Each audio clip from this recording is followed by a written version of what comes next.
yesterday just told me how brave it was that I moved across the country without knowing anybody. I get that a lot with moving across the country, also taking solo trips, also hiking alone.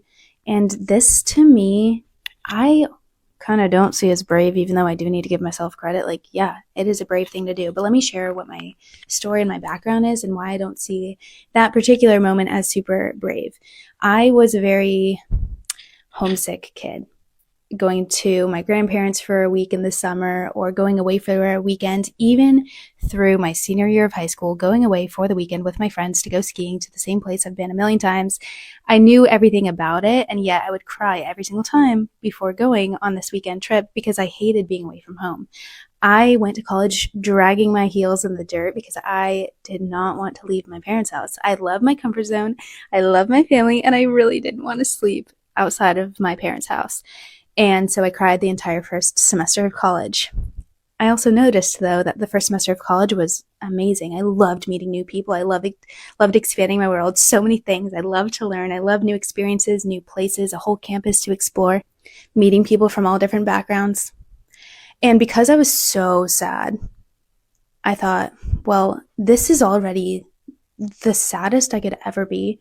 I'm crying myself to sleep every night. And I was obsessed with Spanish, so I decided to study abroad because if I was so sad just going to college, why not do something that I really loved, which was speak Spanish all the time? Anyway, even after that, I moved back home and then I really didn't want to move out, even though I only moved 20 minutes away from my parents. I did not want to leave again, like at all. And so again, I'm like, well, if I'm going to leave, I could either live in the same place that I know my whole life, or I could live at the beach. And if I'm going to feel sad, I'd rather do something that I love. And guess what? In Spain, I didn't cry once.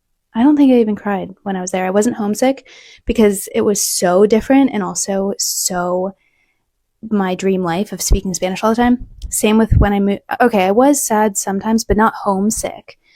I wasn't homesick when I moved to California either. And I love my life.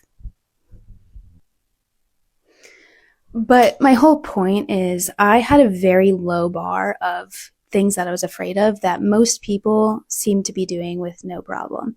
And so because I had to face those emotions already here, I was forced to. Going up here isn't much different because it's the same emotions, if that makes sense.